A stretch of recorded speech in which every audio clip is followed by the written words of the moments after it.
Welcome to the podcast with your favorite cash flow guys, Mike and Blaine. Giving you the best advice while having a beer. When you're running a business, there are problems every day. Let Mike and Blaine help you out and guide your way. Cheers to the good times with Mike and Blaine for business, beer, and BS. Hey, it's Mike and Blaine. It's episode 197. I'm Mike Mylan, also known as Cashflow Mike. That is Blaine Birch, the CEO and founder of Drive Run, and my co-host. What's up, man?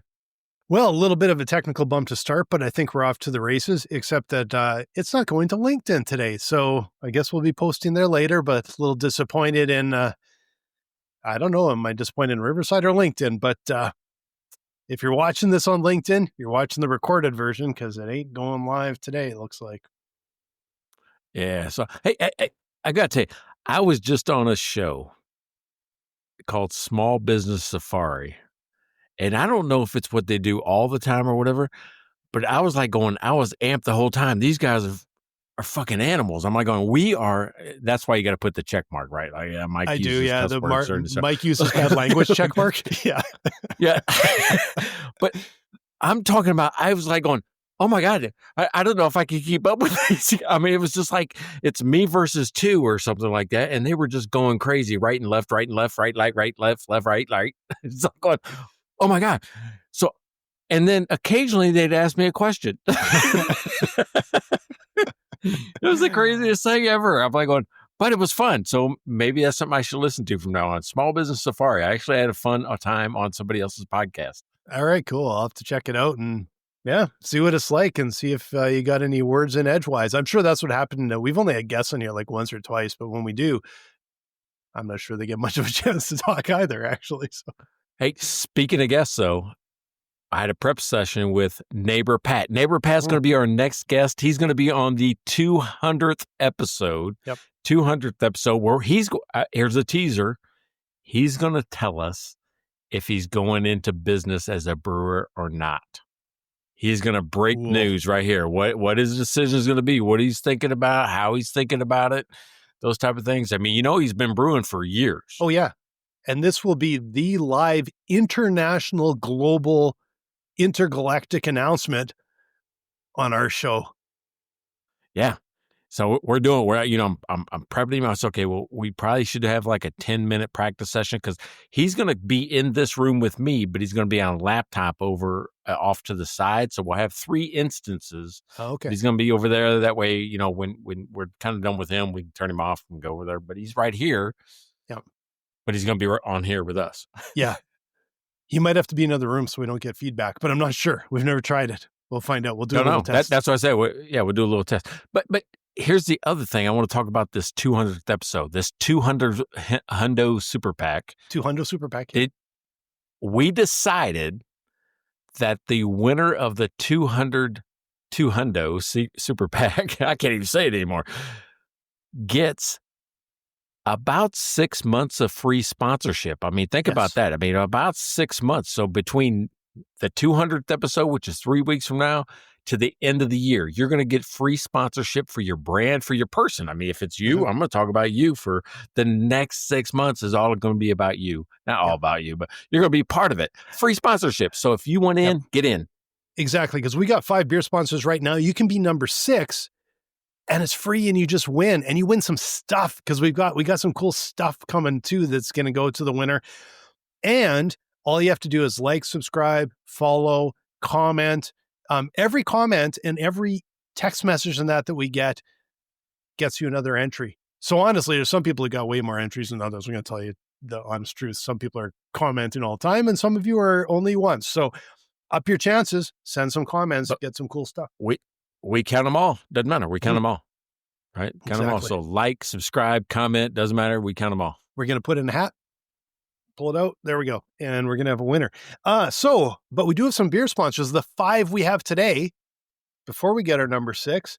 And we're going to thank everybody. But first, what are you drinking today?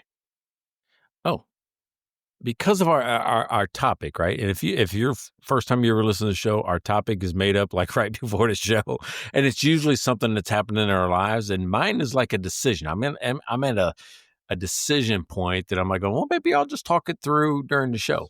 Sure. But mine is from Real Ale, and I always go back to Real Ale. I don't know what it is. I love their stuff, and I love this beer. I think I'm a West Coast IPA guy, but Real Ale has one called Favorable Conditions, right? Favorable Conditions. Nice. A 6.5er, and I love the taste. If you like a West Coast, which is kind of a light IPA, this one is the best one I've ever tasted, believe it or not.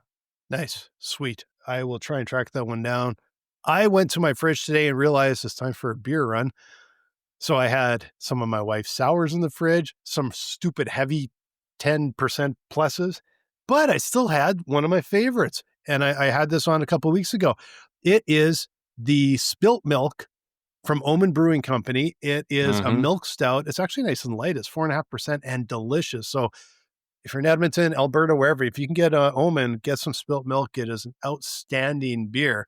So thanks, guys. We were just there the other day, and we love that brewery. So great place to go and hang out in the patio too.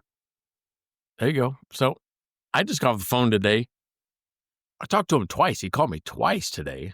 The Cash Flow Cowboy down in Houston, Texas. If you're looking for a CPA that knows cash flow, that knows his stuff when it comes to your tax returns, contact Larry Weinstein down in Houston, Texas. He is the Cash Flow Cowboy. Yeah. And Rachel Barnett, as always, if you have a business, you need to know how to use QuickBooks Online, you got to go talk with Rachel. GentleFrog.com, or better yet, even go directly to her YouTube page, which is at GentleFrog, and you can check out a bunch of videos that'll tell you exactly how to use QBO. So thanks again, Rachel. Really appreciate it. There you go. And Karen Hairston out in Michigan, right? 3S Smart Consulting. She is one of those fractional type CFO. If you're looking for somebody to help you finance, help you increase your cash flow, put more money in your own pocket, contact Karen up in Michigan, 3ssmartconsultant.com. And neighbor Pat, who brings you beer because he's just down the street and your neighbor. But Pat, like Mike said, is going to be on our 200th episode, and he's going to do this big announcement. We're going to have some fun with it. We're going to chat with him. Really looking forward to it. And someday I'm going to get to try some of that beer of yours, neighbor Pat. That's right. And we see Devin. Devin's always out there. I tell you what, if anybody's excited in the world right now, I don't know if you saw this, but LSU won the national championship in baseball, the College World Series. LSU came out as the champions, and they looked dominant both games, right? So if that guy's on cloud nine right now, I know why, right? Because his team, the Tigers, and they got some cool stuff. They got this big-ass tiger that they put on the back of a trailer. It's like a 30-foot tiger, just like a statue that they drive around. And they drove it from like Louisiana up to Omaha. Oh, wow. It was in the parking lot. It was like a crazy thing. You should look it up. It's a big tiger on the back of a trailer that they pull around just to promote the program. So nice. Devin, congratulations, man. Big win. Oh, 8 times. That was 8 times, by the way. That's the 8th time they won the national championship. Not in a row, but still 8 times. I didn't know they had a baseball team. Yeah, because we only talk football around here, right? And hockey. Would I force it on you? Well, that's because I didn't know Edmonton had a team either. I know.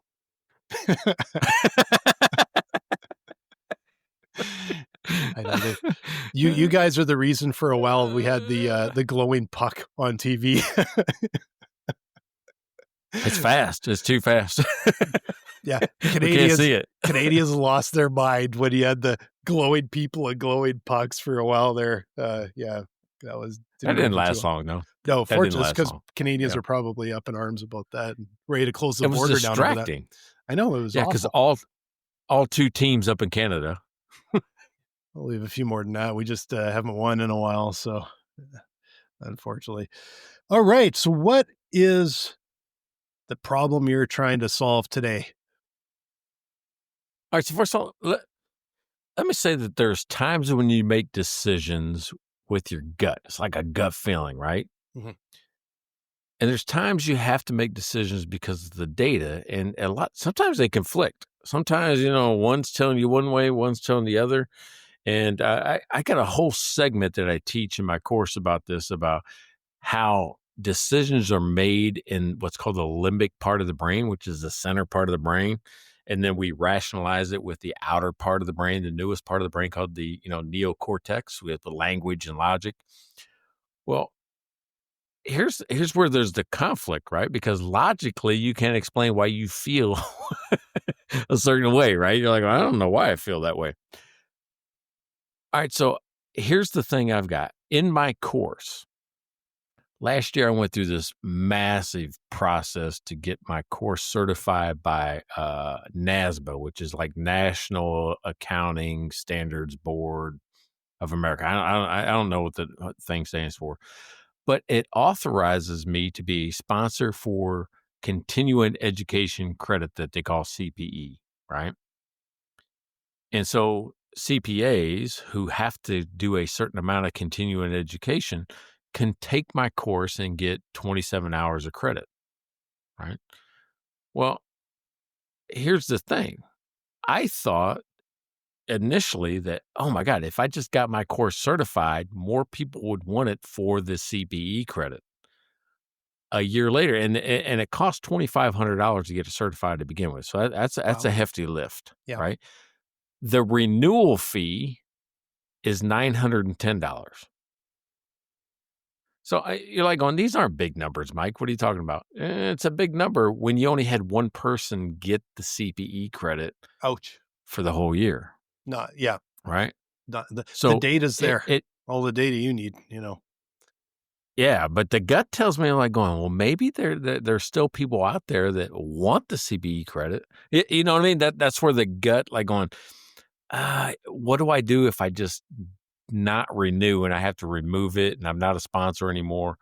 So I'm like, I'm in this weird, like, it's a gut decision I got to make. So I'm hoping that you'll help me out. You're like, Okay, Mike, well, here's okay, it. Let's think through the problem. Let's just look at, okay, first of all, I do want to say a couple things. One of the things that I trust my gut a lot on things when there's a lack of data, lack of information, or mostly when you have to make kind of a snap judgment call. But what I will say, I remember reading this a number of years ago, and it actually got me to trust my gut a lot more, was it's an unconscious pattern recognition. So in other words, your gut is based on data. And when your gut is wrong, it's probably actually just a lack of data, which means the more data you have, the better your gut's going to be as well when you don't have the time or whatever to be able to look at it. So it's not just just a kind of random thing. It is based on data. So you want to make sure you always have data and you're always looking at data because it makes your gut smarter, right? But I would take it and look at it this way. You got one lead for $2,500. Did that lead convert? No, well, no, I mean, it has to be a conversion because I don't offer the CPE until, right, you bought the course and you went through the certification program. So, Okay. so it's a customer. So it's a different. Okay. It's not about generating, but I can't point to somebody that bought my course only because or mostly because Of I CPE. offered CPE. Yeah. And so without even talking with them, you don't know if that was even a factor or if it was a major factor, minor factor, not at all. Right. Well, what about the other 100 people that bought during the year, right? So I don't have good data. That's what I'm saying. It's mostly gut because now I'm at a deadline. I have to either renew or not renew. Yeah. And attribution for things like that is really a challenge. It's hard to figure out, even when you talk with people and they, it's like, hey, why did you take the course? And they're trying to remember because they picked it 6 months or a year ago, trying to remember why they took the course and how they found out about it. And was it because of CPE or just like, there might be a bit more information, but it's pretty costly, right? Like that is a, like you were awfully close to having 0. Maybe you're close to having 2. So, I would say that's not a statistically significant number. So if you got 0, what would you be thinking? Because it's actually about that low, right? Where I'm thinking right now is it is 0. Here's why. I don't think people are choosing my course for CPE. they're choosing it because they're trying to use it to actually make money and actually do something real inside. Not because they have a compliance thing they have to do, Yeah. but because it's a skill that I'm teaching that they can use to make their own money. Yeah. Right. So I don't know that it's necessary. Matter of fact, I put a poll out there in my private group, right, with just my customers, and one of them said, "Hey, listen, man, I didn't choose this because of CPE. I don't think it's necessary." Yeah. That's the first feedback I got after I put out the poll. Yeah. Yeah. Right. So, and I just put it out today because I'm struggling with it because in my mind it's important, but in my wallet it's not. Yeah. Yeah. Like, I think it's one of those things where if you're asking the question, you know the answer, right? You know what, dude? Did you talk to the cash flow cowboy? Because that's exactly. I called him for counsel, right? Because he's in my program. I'm like, should I do it? He goes, dude, if you're asking a question, you just told me what you told me. You already know the answer. Yeah. Yeah. No, I think there's because it's the mix of gut and data right there. That's not statistically large enough. And the other thing is also the quality of I would say sort of the lead, or will they become a really engaged customer that will talk about you, that will maybe buy another product, buy again from you, if they're only there because they just have to get a CPE credit versus they're there because they do want to advise their customers and they want to learn more and they become an active customer of yours, right? That's the most powerful statement that sticks with me, is that they're here for the right reason. They're not here because they need a credit, because and that's what's leading me to say the otherwise. I mean, my gut is opposite of data. Data's telling me like, "Oh, dude, what the hell are you doing? Just drop it." My gut's telling me like, "Oh, I love CPAs and I want to help them out and I want to do this type of stuff." But if nobody's taking advantage of it, Yeah. and they can get free CPE anywhere in the world for the dumbest stuff in the world, it seems like. Because I've sat through someone like, you got CPE credit for this? They taught you how to fold a paper, how to fold it in fours, and you got CPE credit for it. Because that doesn't make sense. Oh boy. But that's probably not true. I made that up. Well, but I'm just saying there's been some really dumb stuff people get CPE credit for. I've sat in the courses. yeah. And truthfully, I've been asked to, the odd time over the last few years, to teach a course that has CPE credit. And I did them, and it was pretty time consuming. And I'm like, well, why would I do this? And it was the same thing. It wasn't data in a way. It was my gut saying, you should do that. You know what my gut was telling me? Because you're going, and especially for you now, less for me now, but for you now, you can say, well, CPAs are my market. And there's this direct line that your gut tells you like, I got to get in front of CPAs. That's a great way to do it. But then the data and the logic side tells you it's like, you're not getting in front of the right CPAs at the right time for the right reason. No, and I think the thing is, and this is where I think I did it right, to give me the right data, is because I didn't, get approved for a 1 hour at a time. You can get an hour here, you can get an hour there, you can get an hour of this, that, and the other. You got to do the complete course, and you get 27 hours. That's to me, I did it on purpose because I wanted them to have to commit. Mm-hmm. Because you'll learn something. If you do 27 hours with me, you're going to learn something. Yeah. Yeah. Whether you like it or not, you're going to learn something. And to me, that says that the person if they're committing to 27 hours, it's not just to fill up their CPE credits. They want your content. If they want your content, right, they're not coming because of CPE credits. So I think the data tells you something pretty strongly there. And I think, it's, like I said, like part of your gut is telling you it probably isn't the best fit. It's a bit of a magnet because it's like, well, I can get in front of people. What if? But it's like, yeah, I think you can see the writing on the wall there, right? Yeah. So it was like, the story of MailChimp. I mean, they were eventually bought by who was it? Microsoft? Yeah, Intuit. Yeah. Right. So, but they resisted for years based on gut to sell an enterprise project, right? Or product. resist it because all the venture capitalist people are saying, no, you got to go enterprise. You got to go enterprise. I said, no, it's all small business. And they stuck to their gut, Mhm. even when, everything around them was saying, you got to go upstream. Yeah. You went upstream Mhm. and it actually worked out for you. For them, they stuck and what they sell to Intuit for? Something like 20 billion or 20 million or something like that. I mean, something crazy. $1 billion. Yeah, it was a huge. Yeah, I mean, huge just amount, craziness. Yeah.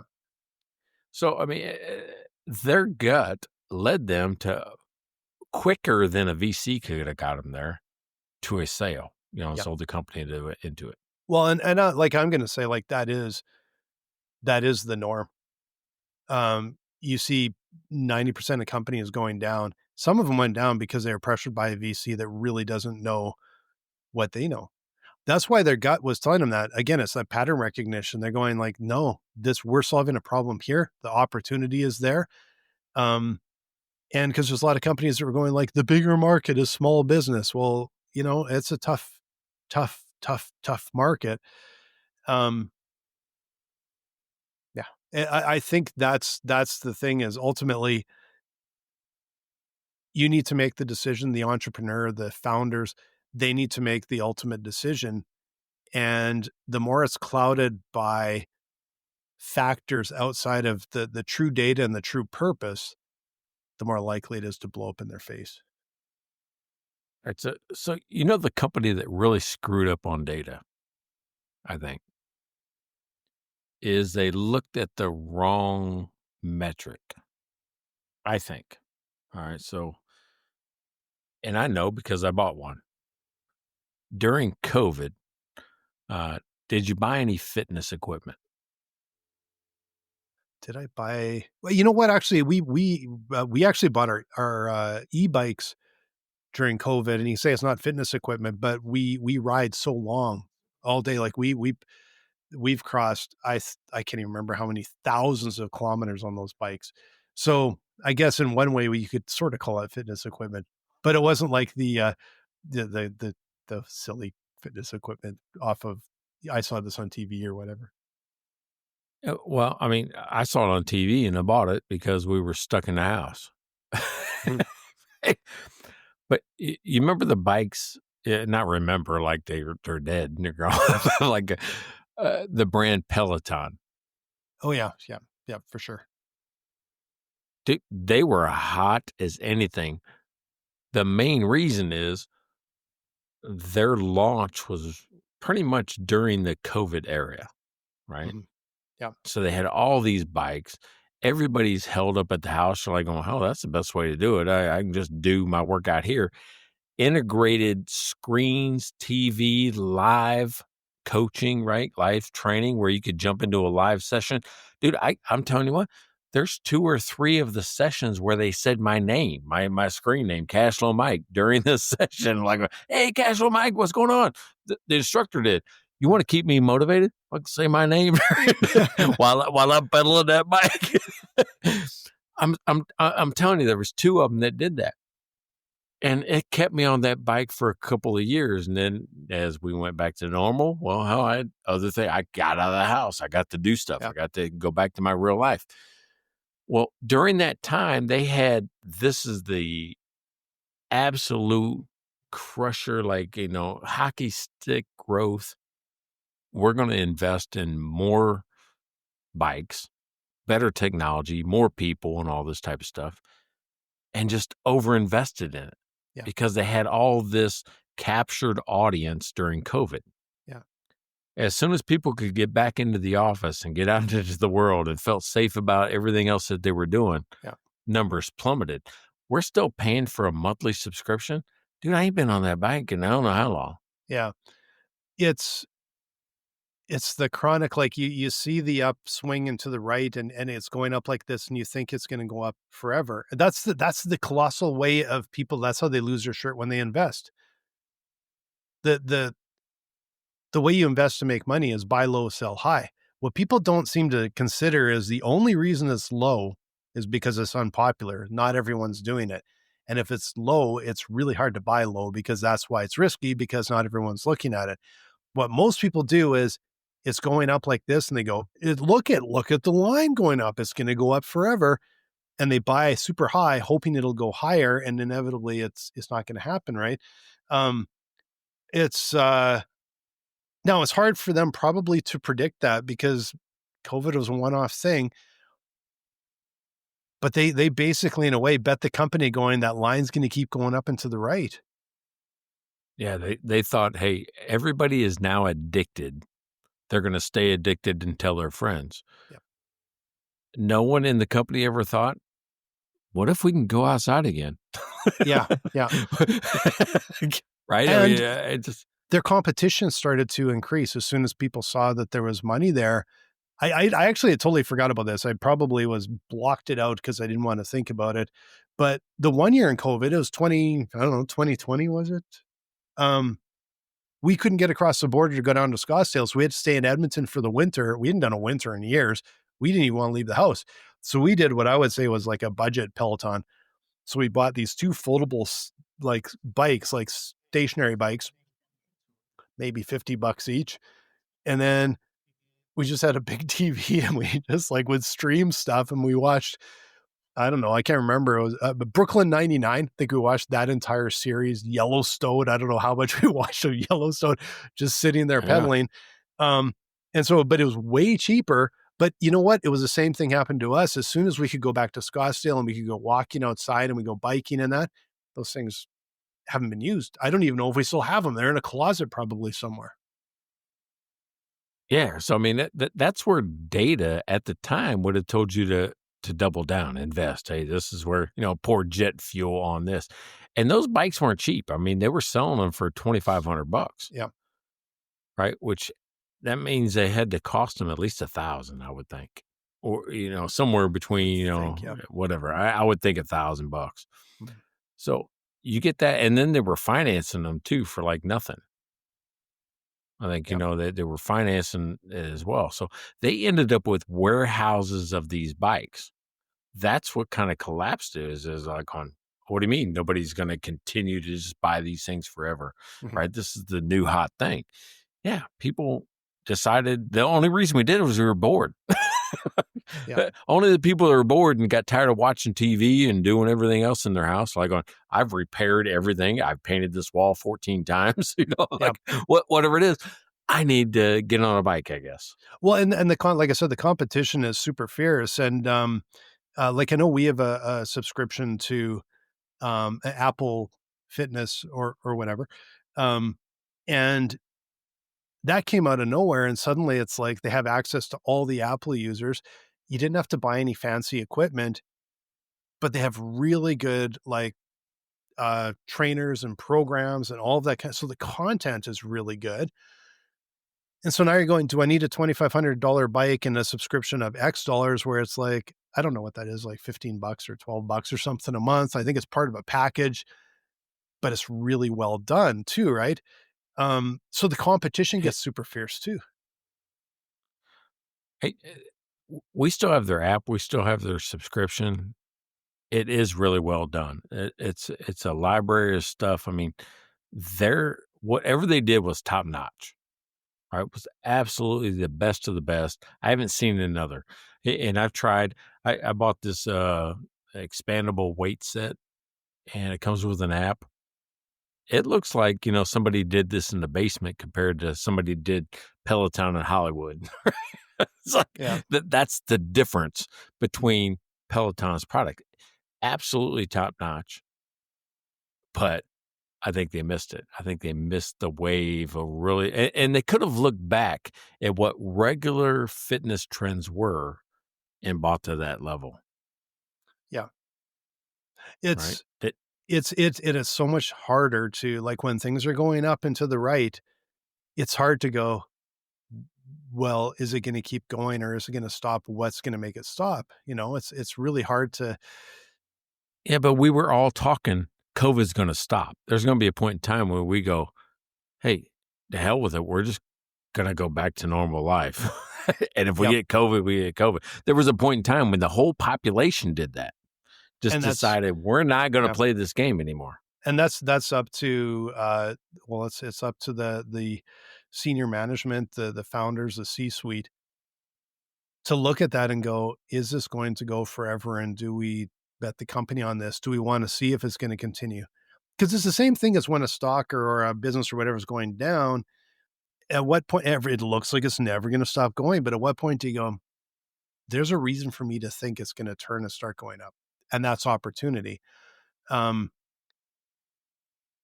It's just it's hard when it's going up, because it feels like it's going to keep going forever. And obviously some hard lessons learned. And I understand on the other side, the competition gets fierce. There's all sorts of options that are like, yeah, maybe not as high quality, but when they're a tenth the price, people can maybe live with that, right?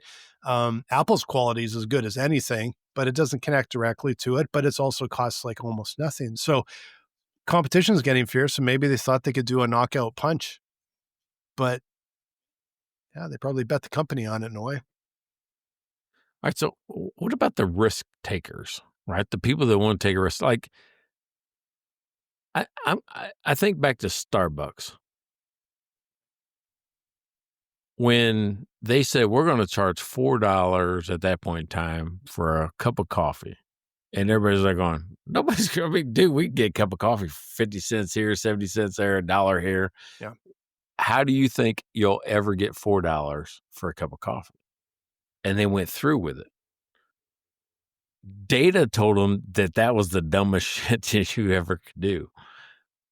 But their gut told them they could build a premium coffee market. Mm-hmm. How's that happen? How does that happen? By the same token, they basically built that market, but did they do the same mistake where it's going to go on forever and we can keep going up, and up because the competition starts to get really pretty fierce? And when Starbucks first came out, it was like the cool coffee shop. Now it's just the big chain. It's no longer the cool coffee shop, right?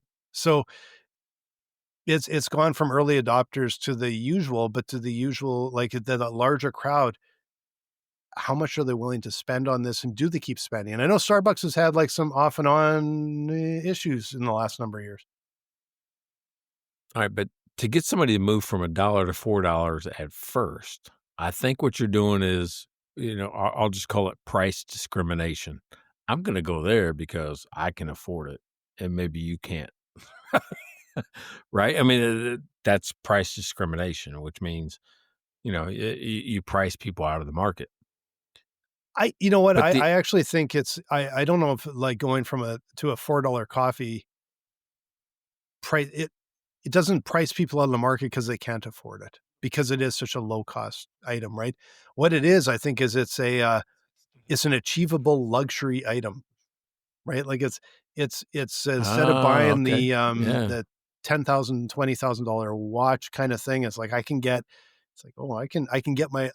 a luxury item. I can feel pampered. I can be in this amazing atmosphere. I can get what people are telling me is a really good cup of coffee, but I can afford it because it's only $4 or $3 or whatever it was at the time, right?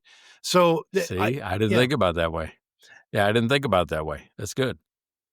Yeah, but with other products, there's a point where it's budget. And definitely for some people, it's $4 cup of coffee is like, yeah, it's way too much. But I think what they were looking for is you can give affordable luxury. Well, and they also did something in the beginning that nobody else did, which was allow people to come in and linger, hang out, and not even buy anything. You didn't have to buy anything. Matter of fact, they encouraged us sometimes remember they used to bring in like, concerts, like I won't call it concerts, but they had live music inside. Okay. Yeah. They had live music inside these, and that's where the coffee house, radio stations came out. Mm-hmm. Yeah. Because they wanted people to come in. They said, hey, we want you to be here. We want you to be part of this, because they knew that if there were more people, it's the empty restaurant theory. I mean, when you pull up to a restaurant, there's no other cars. Do you feel comfortable about your decision? Yeah, that you're driving away. There's a restaurant years ago that we used to go to almost every day for lunch. This is back over 20 years. And it was kind of like an Irish pub. They had a really inexpensive lunch. It was like a $3 pint and a sandwich or a burger or something for almost nothing, like $3 or $4. It was ridiculous, right? Like, this is the best value on the south side. Like, it was of Edmonton. It was just terrific. But it always looked closed. And we literally told like the management there, it's like, you got to have your staff park in front of the door because it looks closed. It looks like it's a bar that everyone assumes isn't open for lunch because there's no cars. Like, park in front of the door. We just stumbled on it, right? And we were the only car. We'd be like one or two cars there, right? I was the same way. Church Street Bar and Grill in St. Peter's. I mean, my staff would park out back. I'm like, no, you guys got to start parking out front. Because otherwise it looks like nobody's here. And if there's at least two cars there, you're like, well, other people are there. Somebody there. Give it a shot. Yeah. Yeah, exactly. Yeah. Yeah, because nobody wants to be the only person. Well, and like the thing with this kind of stuff is all of that's going to affect the dollars coming to the door. It's going to affect your cash flow. And the only way to deal with something like that is to talk with someone like you. There you go. And you know where you can find it is that we have this program called the Clear Path to Cash, right? You go to cashflowmike.com, and what we will do is help you take the data that you get every day, because you get data every day. You get sales data, you get cost data, you get, bills that you pay, timing of when they come in. You get all of this data. We help you make sense of it at cashflowmike.com. All you got to do is go to our site, cashflowmike.com, and I'll tell you what, if you go there today, we have a free course. If you don't know how to analyze financial statements, we will help you analyze them in 7 minutes or less with the course that I got right now called the 7-Minute Conversation. Go there. It costs you an email address, but you can get that course for free and access today. So thanks. Go to cashflowmike.com. Sorry. I was quite disappointed in my segue. A couple of weeks ago, I think I had quite a good one. That one was about a C minus. That was not great. But I knew we were 36, 37, 38, and there wasn't a great spot for me to go, hey, let me talk about me. Yeah, I was watching about me. I was going to sneak that in a few minutes earlier, but I was a little bit, I didn't quite nail it. So everyone out there, I should just keep sticking to my knitting over here and let you do the segues. You're a lot better at them than I am. Hey, because it doesn't matter if we're selling dry run, cash flow Mike stuff, Fidel hoppers, doesn't matter. We need to promote that mid-roll sponsor. So the cool thing about that is if you want to be the mid-roll sponsor and maybe have your sponsorship butchered like this one was, just contact us because we'll do it. We'll butcher it or we'll make it awesome. We will make it. I promise you, we'll make it awesome. We'll write a script. We'll run it past you, and we've had some mid-roll sponsors, and they always. The difference is with the mid-roll sponsors, somehow we just had that all nailed down. When we do our own, it's like, oh, I'm up. Let me tell you about dry run. It's never quite as polished as it should be. But anyway, back to the show. Yeah. Hey, what was funny though is that mid-roll sponsors that we've had, they might not get there at first, but secondly, they go, no, you guys run with it. Because they know it's better when we do it than if they control with it. Yep. Yeah, if they control it. Yeah, exactly. You know what I think I might do for mine, like next week? I'll record it, and then I'll start playing and just try and mouth the words, but I'll have like music in the background, the whole works. Give that a go. Oh, that's crazy. All right, so give me an example of where the data said one thing and you went a different direction. Well, okay, I will tell you. Yeah, and we did a fairly big pivot at Dry Run where we moved from serving more small business and we've moved up market. And I think we felt like we got pulled, but we got pulled. It was a smaller bit of data. They were outliers, but very important outliers. And so it was kind of tough because the data was showing us and we were growing and we were doing like pretty high triple percentages in growth.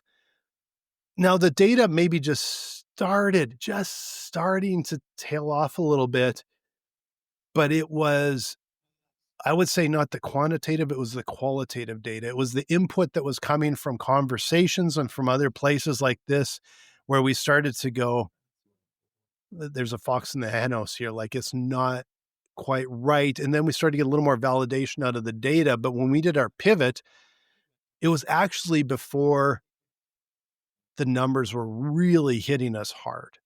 And in retrospect, they did eventually, but we'd already turned the ship and we were going the other direction by then. When you said qualitative versus quantitative, that's social media. Because if you ever look down through there, you can see 100 people give you negative comments and only 2 give you positive comments. But when you look at the negative comments, you're like, going, yeah, you guys are wrong. Just wrong, because it doesn't, what you said doesn't exist. It's false or whatever it is. The 2 is more powerful than the 98 because of the quality. Yeah. Yeah. It's, yeah, you're excited because that's the opposite of quantitative data, right? Like, it's literally but it's getting that the nuggets, the outliers, but those outliers can point to like, there's something there. Now, I would tend to go, I don't know if I trust social media for anything, to be completely honest, but you might find some nuggets in there that's sort of interesting, but it's maybe help point you in the right direction. No, but the reason I said is because, AI is trying to do this sentiment stuff right now. Are these positive or is this negative? And I think it can be overwhelmed with bots, false comments, whatever it is. So you cannot trust that data. I don't care anything I see on social media. I don't trust at all. That is the ultimate garbage in, garbage out. And in fact, there's areas where AI can do a pretty good job, but there's areas where it's awful because it's garbage in, right?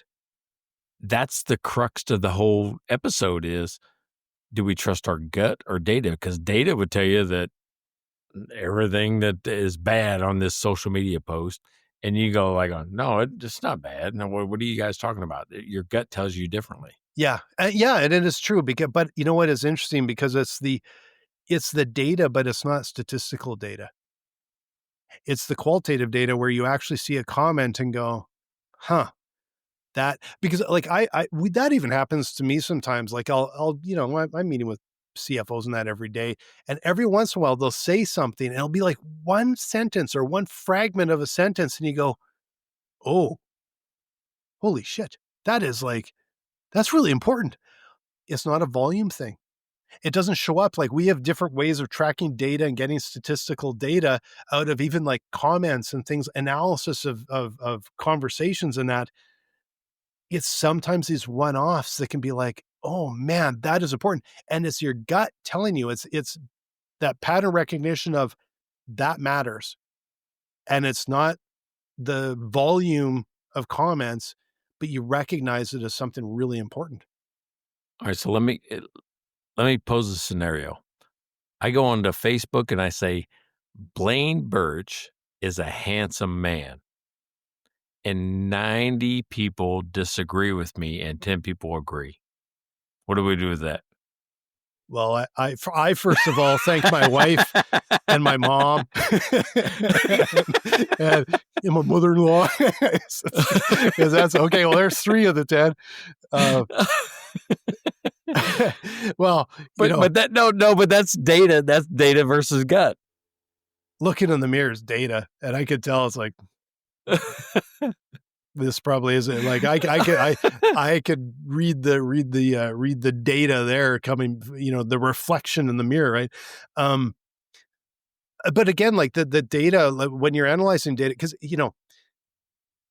there's so many things today that you see things online and there's zero data behind it, or there's something that sounds logical but it is complete and utter bullshit, right? But on the other side, I also know that the kind of the scientific method leaves gaps, because you can say, oh, look at what the data says.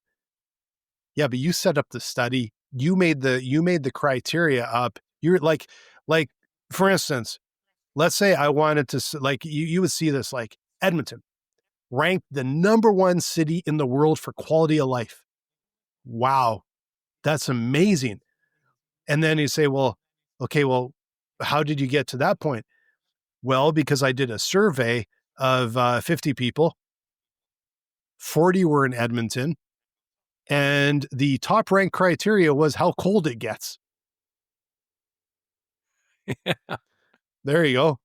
Like I literally set the guidelines and I can get kind of any result I want in a way. Now that's obviously pushing it to the nth degree, but all of these studies, Wait a second. somebody, Where I'm confused is how cold it gets, good or bad? Because it seems like it gets colder there than here. yeah, exactly. But what I'm saying is that if I frame that as a positive, like, hey, for people that love winter sports and you need snow to do sports, let's say things like skiing. How does Edmonton compare to Phoenix? Oh, Edmonton gets a 10, So anyway, like you can adjust the way you ask the questions, and the exact questions you ask gives you the data. And if you're not disclosing all of that data and actually, like, for me, analyzing, like a recent study said you should only eat, green beans. Let me just see your methods, because I have a feeling that you kind of decided and you eliminated and you set the guidelines up and then you gathered data on that. So is it more valid than, like, I think the Earth's flat because I can't see the curve? Well, it probably is better than that. But there's also limits. It's not just this black and white facts, right? And so that's where data can be really messy, because it's like you said, what did you ask chat? What data source is it using? It can be really messy, right? Yeah. So, all right. So let me ask you this. The title of the episode was "You're One Bad Hunch Away from Being Broke." What's a bad hunch that some business owners or most business owners make that could cause them to go broke? Well, I think there's a few things It's a tough one. I think there's a few things that we sort of covered. There's kind of the, you hear all the time, vanity metrics. Like you're looking at the wrong metrics. So you're going like, oh, look at our web traffic is increasing. Well, how are your conversions doing? Oh, they're not doing very good. But look at our web traffic's increasing, right? So there's vanity metrics that make you feel good, but they actually aren't directly related to success in the business. But one of the other things we actually talked about is you look at a trend and it's going up, and the mistake sometimes is you interpret it as it's going to continue to go up. Why? Will it continue to go up? Because a lot of new businesses have this like an initial rush. Let's say you open up a restaurant, you get this initial rush and you're like, I'm going to be full every day. It's really hard. It's really hard to keep that up, because you start to lose that momentum and notoriety that you had at the start, right? Hey, maybe you knew it, maybe you didn't, but you just gave everyone on this call, listen to this podcast, the answer to what happens next is because you said, why do you feel that way? Why do you think that's going to happen? Why is it? I mean, that question, why, will avoid a lot of problems. If you can't answer why you feel that way, then maybe you shouldn't do it. Mm-hmm. And the why, the more data you have behind it. And again, don't just discount don't just say like qualitative, like, hey, interviewing customers may not have statistical data behind it, but could be 100 times more valid than the numbers you're looking at. If you're looking at the wrong numbers for the wrong reason, the wrong time frame, so in other words, look at both. Talk with your customers, I would say, more than anything. And then also look at your hard data and see what it's telling you. Yeah, totally agree. So let's talk about this 200 super PAC. Oh yeah. We already know, we already told people that, hey, you're going to get a sponsorship for the rest of the year. Yeah. I want to tease out there, they're going to get a 5x8 autographed, Yep. thing of us, right? Yep. You can hang it on the wall if you want. It's going to be beautiful. 5x8 little autograph, perfect. It's going to be awesome. And a few other mystery treats. There you go. That you're going to get. Hey, this 5x8 though, I want you, if you win, I'm telling you, we have been working on what this thing's going to look like. What it's going to look like, you're going to want to display it. Oh, yeah. Somehow, some way. And if you win, we're going to send it to you. You have to display it somewhere.